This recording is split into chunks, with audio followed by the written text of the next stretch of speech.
All right, so the Olympics are on, right?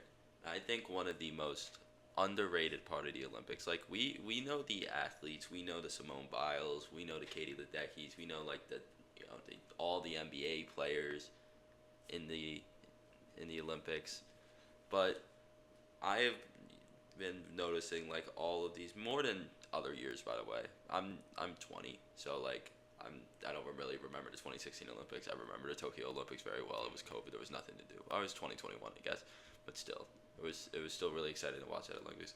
I do not remember all of these like learning about all of these like incredibly like skilled, gifted, historically great athletes like that I do this year, and especially in the past maybe week.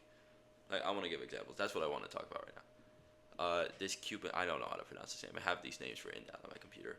Miljane Lopez, this Cuban wrestler, okay? 42 years old, winning a gold medal. Dude is massive, by the way. And he's won five straight gold medals. Like, what? Five straight gold medals is insane. That is that's 20 years of gold medals. And so what? He was 22 when he started, which is, and at one point, 40, you're these Olympic athletes were all like teenagers, and like once you were 25, you were done.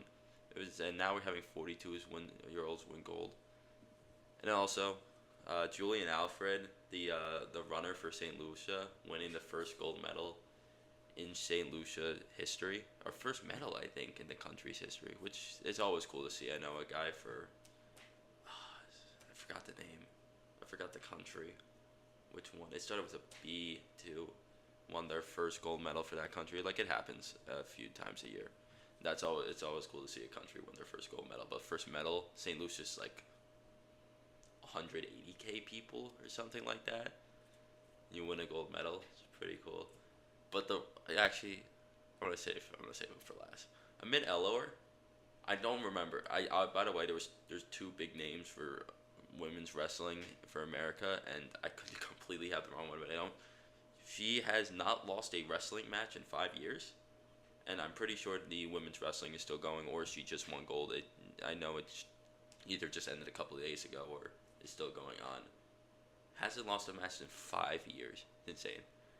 Also, I think the whole whenever a few days ago, I think it was August 5th, the whole track and everything, Mondo Duplantis kind of took over that. But Valerie Allman winning kind of just was in the background. I was watching Gold Zone, so they were focusing on Duplantis, but like and all the track events going on there, just casually dominated the entirety of discus, just in the background. It's like no one was paying attention because the track is so popular, and then literally one of the most historic Olympic performances, honestly, of all time, just going on.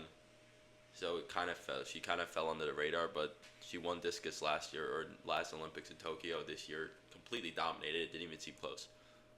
But the one, Mondo Duplantis went from like, I never knew the name. I didn't hear the name. I didn't watch pole vaulting in 2021. I never heard the name.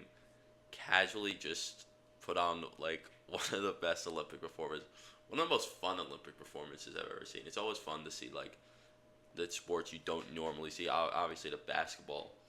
I love basketball in the Olympics.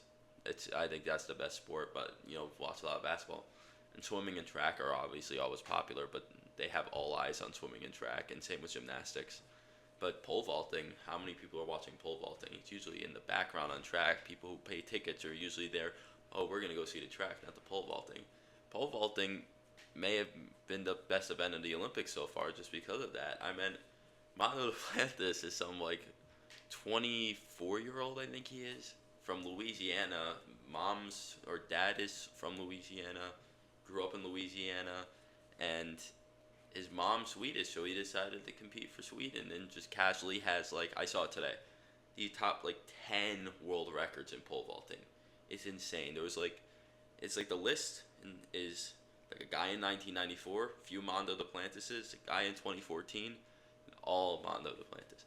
And he goes and so in pole vaulting, it's three misses and you're gone. They'll start at a certain height. They'll keep going by I think it was 0.05 meters, a bar or a raise, and you miss it 3 times, you're out at one point. Just whenever you don't get it 3 times, you're gone. All the best pole vaulting athletes in the world failed 3 times. Mondo Duplantis did not fail once. Not one, or no, we won't curse. Not one mess up. Not one mess up. And then they have him he says, we're going to go try the Olympic record, nails that, then the world record, which was probably the best part of the Olympics so far. I think most people would agree at this point. And misses first try, misses second try. Third try gets it, like 6.25 meters, I think 20 something feet, which is insane. And like, that's really what the Olympics is about, in my opinion. Like, these, like, following the smaller sports, it's obviously the big sports are so much fun because you don't get to see these people compete on international levels for 4 years. So every 4 years you get to see the Simone Biles, the Katie Ledeckis, the whatever, the international basketball's biggest competition.